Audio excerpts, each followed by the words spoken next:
Praise the Lord. கர்த்தருக்கு மகிமை உண்டாவதாக. இந்த நல்ல காலை வேளையில் கர்த்தருடைய வார்த்தை மூலமாய் உங்கள் யாவரையும் சந்திப்பதிலே நான் மிகுந்த மகிழ்ச்சி அடைகிறேன். சங்கீதம் 34ஆம் சங்கீதத்தை நாம் இன்றைக்கு தியானிக்க போகிறோம். அதில் சில வசனங்களை நான் உங்கள் கண்களுக்கு முன்பாக சொல்லி நான் ஜெபிக்க போகிறேன். முதலாவது 34ஆம் சங்கீதம் 4ஆம் வசனம். நான் கர்த்தரை தேடினேன், அவர் எனக்கு செவி கொடுத்து என்னுடைய எல்லா பயத்துக்கும் என்னை நீங்களாக்கி விட்டார்.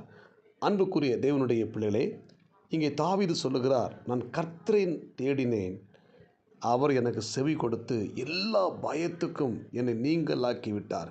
இன்றைக்கு பார்த்தீங்கன்னா நம்ம அநேக காரியங்களை குறித்து சிலர் பயந்து கொண்டிருக்கலாம். வியாதியை குறித்த ஒரு பயம் இருக்கலாம், கடன் பிரச்சனைகளை குறித்த ஒரு பயம் இருக்கலாம், குடும்ப சூழ்நிலை குறித்த ஒரு பயம் இருக்கலாம். இப்படிப்பட்ட பயத்தோடு கூட நாம் இருக்கலாம். யோபு புத்தகத்தை வாசித்து பார்த்தீங்கன்னா, நீ பயந்த காரியம் உனக்கு வந்தது என்று சொல்லப்பட்டிருக்கிறது.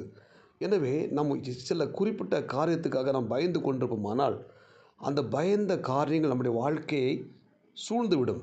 எனவே நாம் எந்த காரியத்தை குறித்து பயப்படாமல் நாம் தேவ சமூகத்தில் போய் ஆண்டவரை தேடும்போது நம்முடைய எல்லா பயத்துக்கும் நம்மை ஆண்டவர் நீங்களாக்கி விடுவித்து காத்துக்கொள்வார். ஆமேன். இந்த இறைவார்த்தை கேட்கிற தேவனுடைய பிள்ளைகளே, நீங்கள் எந்த காரியத்துக்காக பயந்து கொண்டிருக்கிறீங்களோ அந்த காரியத்தை எல்லாம் ஆண்டவர் உங்களை விட்டு இன்றைக்கு அகற்றப் போகிறார். ஆமேன்.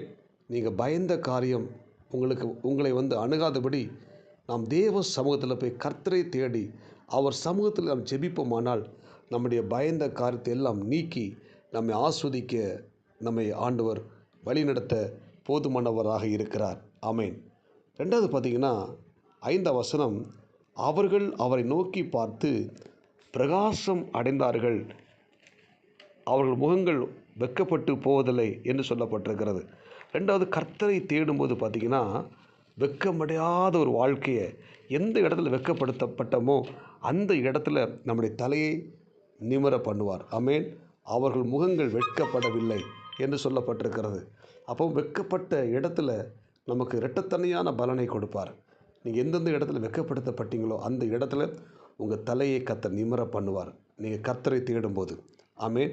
நம் கர்த்தரை தேடும்போது எந்த இடத்துல வெட்கப்படுத்தப்பட்டோமோ அந்த இடத்துல நம்மை ஆண்டவர் மேன்மைப்படுத்த போகிறார்.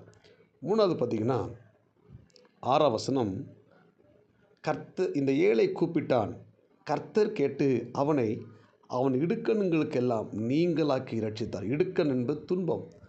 துன்பங்களுக்கு நம் கர்த்தரை தேடும்போது துன்பங்களுக்கு நம்மை ஆண்டவர் நீக்கி பாதுகாக்கிறார். நம்முடைய வாழ்க்கை